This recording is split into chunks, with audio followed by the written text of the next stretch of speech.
राधे राधे सभी को, जय श्री कृष्णा। स्वागत है आप सभी का हमारे यूट्यूब चैनल में। आज हम आपको अजय एकादशी व्रत की कथा सुनाएंगे। वीडियो अच्छी लगे तो प्लीज़ लाइक करें, चैनल को सब्सक्राइब करें। पौराणिक कथाओं के अनुसार भगवान राम के वंश में अयोध्या नगरी में एक चक्रवर्ती राजा हुआ करते थे जिनका नाम हरिश्चंद्र था। राजा अपनी सत्यनिष्ठा और ईमानदारी के लिए बहुत प्रसिद्ध थे। हर कोई उन्हें पसंद करता था। कहते हैं एक बार देवताओं ने उनकी परीक्षा लेने की योजना बनाई। इस परीक्षा के तहत राजा ने सपने में देखा कि उन्होंने ऋषि विश्वामित्र को अपना राजपाट दान कर दिया है।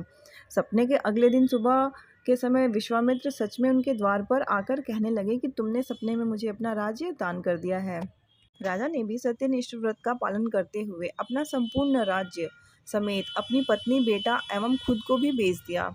राजा अब किसी चांडाल का दास बन गया, जहां उसने कफन लेने का काम किया।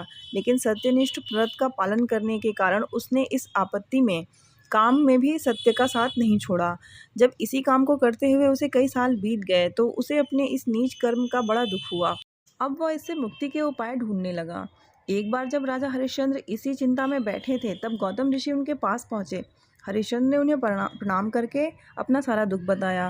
राजा हरिश्चंद्र के दुख के बारे में जानकर महर्षि गौतम ने उन्हें भादो माह के कृष्ण पक्ष की अजय एकादशी का व्रत रखने की सलाह दी।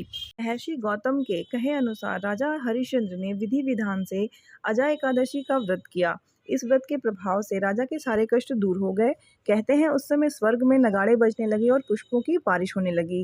राजा को ब्रह्मा, विष्णु, महेश और देवेंद्र आदि देवताओं के साक्षात दर्शन हुए, जिसके बाद राजा ने अपने मृत पुत्र को जीवित और अपनी पत्नी को राजसी वस्त्र तथा आभूषणों में देखा। व्रत के प्रभाव से राजा को अपने राज्य की फिर से प्राप्ति हुई।